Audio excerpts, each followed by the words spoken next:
Bismillahirrahmanirrahim. Assalamualaikum warahmatullahi wabarakatuh. Alhamdulillahirabbil alamin wa bihi nasta'inu ala umuri dunya waddin wassalatu wassalamu ala asyrafil anbiya'i wal mursalin sayyidina wa maulana Muhammadin wa ala alihi wa sahbihi ajma'in, amma ba'd. Yang pertama, marilah kita panjatkan puja dan puji serta syukur kita kehadirat Allah Subhanahu wa Ta'ala yang telah memberikan kita kenikmatan, sehat dan waktu sehingga kita bisa bersama-sama sehingga kita bisa sehat walafiat. Yang kedua, sholawat serta salam kita haturkan kepada baginda Muhammad Sallallahu Alaihi Wasallam yang dengan bimbingannya telah mengeluarkan umat dari zaman jahiliyah menuju ke zaman keemasan. Para hadirat yang dimuliakan oleh Allah Subhanahu wa Ta'ala, di sini saya akan menjelaskan mengenai keutamaan wakaf. Wakaf dalam agama Islam artinya berhenti. Namun istilah waqafa itu juga bisa berarti habasa, artinya penahanan. Dan istilah lainnya yakni pengertian yang sama, menahan untuk berbuat, membelanjakan, atau dalam bahasa Arab lain, waqaftu kada, dan aku telah menahannya. Dan kebalikan waqafa yakni ahbasa. Ahbasa lebih banyak digunakan daripada habasa. Ya, menurut mayoritas ulama, wakaf adalah menahan harta yang bisa dimanfaatkan sementara barang tersebut masih utuh, dengan menghentikan sama sekali pengawasan terhadap dan barang tersebut dari orang yang mewakafkan dan lainnya, untuk pengelolaan yang diperbolehkan dan real atau pengelolaan penghasilan barang tersebut untuk tujuan kebajikan dan kebaikan demi mendekatkan diri kepada Allah Subhanahu wa Ta'ala.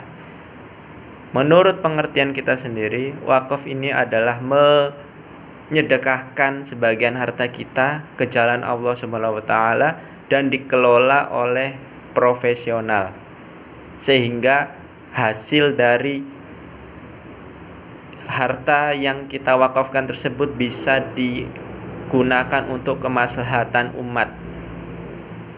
Di sini dijelaskan bahwasanya ada suatu hadis yang menerangkan mengenai wakaf. An Umaro asoba ardon min ardin khabira faqala ya Rasulullah asabtu ardon bi Khaybar lam usab malan qatu anfasa indi minhu fama ta'muruni faqala in syi'ta habbasta aslaha wa tasaddaqta biha fatasaddaqa biha Umar ala alla tuba'a wa la tuhaba wa la turatha fil fuqara'i wa dhawil qurba war riqabi wad dhaifi wa banis sabil la junaha ala man waliyaha ayyakula minha bil ma'rufi wa yut'ima ghairu mutawallin.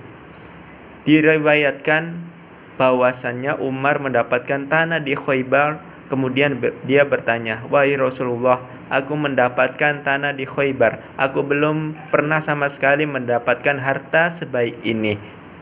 Apa yang engkau perintahkan kepadaku?"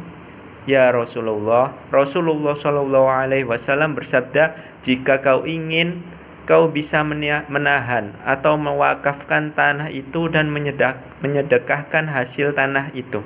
Maka Umar menyedekahkan penghasilan dari tanah tersebut dengan syarat ia tidak dijual, tidak dihibahkan, tidak pula diwariskan. Sedekah itu diberikan kepada orang-orang yang kafir, sanak saudara, sanak kerabat, budak belian, tamu, dan musafir. Orang yang mengawasi tanah tersebut tidak apa-apa makan dari hasil tanah itu dengan pertimbangan yang bijak. memberi makan dari hasil itu kepada orang lain tanpa menyimpannya. Jadi pada zaman Nabi Muhammad ketika itu Umar mendapatkan harta rampasan perang dalam perang Khaybar. Itulah awal mula wakaf dalam Islam. Wakaf mengenai pendapat para ulama mengenai wakaf, yakni mayoritas ulama selain Hanafiyah hukumnya adalah sunnah yang dianjurkan atau sunnah muakkadah. Landasan hukumnya berupa ijtihadiyah qiyasi. Wakaf termasuk bagian daripada infak. Jadi wakaf itu termasuk salah satu cabang dari infak. Seperti wakaf menurut mayoritas ulama hikmah apa saja yang terkandung dalam wakaf, yakni hikmah wakaf bagi wakif maupun masyarakat luas adalah: 1. Wakaf menanamkan sifat zuhud dan sifat tolong menolong dalam amal kebajikan dan kemaslahatan umat Islam. Yang kedua, menanamkan kesadaran bahwa di dalam setiap harta benda pasti telah menjadi milik pribadi yang sah, tetapi harus memiliki fungsi sosial. Ketiga, meningkatkan banyaknya aset-aset yang digunakan untuk kepentingan umum yang sesuai dengan ajaran Islam. 4. Wakaf adalah sumber daya potensial bagi kepentingan peningkatan kualitas umat, seperti pendidikan, kesehatan, ekonomi, dakwah, dan sebagainya. Wakaf merupakan peluang amal soleh yang mendekatkan diri kepada Allah Subhanahu wa Ta'ala. Karena wakaf diharapkan mampu memendirikan umat Islam dalam berbagai kegiatan sosial ekonomi dan melepaskan diri dari ketergantungan dengan berbagai pihak yang tidak sejalan dengan umat Islam. Dan yang terakhir, wakaf sekaligus menjadi instrumen dalam mewujudkan sistem ekonomi syariah.